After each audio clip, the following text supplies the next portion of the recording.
چھوٹے بچوں میں خشک کھانسی کے 9 قدرتی علاج۔ اپنے چھوٹے بچوں کو بیماری میں مبتلا ہوتے دیکھنا انتہائی پریشان کن ہوتا ہے۔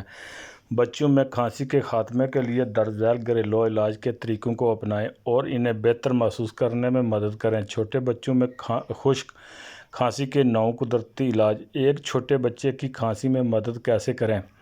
کھانسی کو دبانے والی دوائیں درحقیقت نقصان دہ ہو سکتی ہیں۔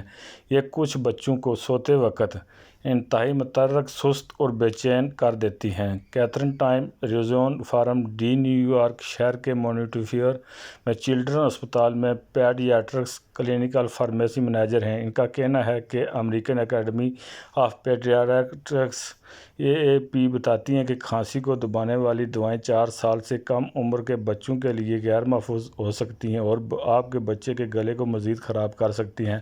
لہٰذا بچوں کی کھانسی کے لیے محفوظ قدرتی گھریلو علاج آزمائیں۔ شہد کا استعمال۔ مطالعات سے پتہ چلتا ہے کہ شہد کھانسی کو دور کرنے اور بیمار بچوں کو بہتر سونے میں مدد دینے کے لیے دوا سے بہتر ہے۔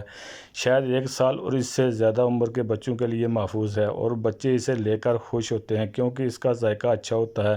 میکایان پال MD جو IPP کی کلینکل فارماسولوجی علاج معالجے کمیٹی کے رکن ہیں، کہتے ہیں گاڑھا شہد جیسے بکواٹ بہترین کام کر سکتا ہے کیونکہ اس میں اینٹی آکسیڈنٹ زیادہ ہوتے ہیں۔ 1 سے 5 سال کی عمر کے بچوں کو آدھا چائے کا چمچ اور 6 سے 11 سال کی عمر کے بچوں کو 1 چائے کا چمچ، لیکن 1 سال سے کم عمر کے بچوں کو کبھی شہد نہ دیں۔ وہ اس میں موجود بیکٹیریا سے بوٹولزم حاصل مالش کرنا۔ آپ کا بچہ 2 سال سے بڑا ہے تو آپ وکس بیبی ربز چیسٹ رب سے سینے کی بلغم کو ختم کر سکتے ہیں یا کوئی بھی ایسی پروڈکٹ جس میں ایلو ویرا، پلاکوٹڈ بلیڈڈ اینڈ روز میری شامل ہوں، آپ کے چھوٹے بچے کی رات بھر سکون کی نیند سونے میں مدد کر سکتی ہے۔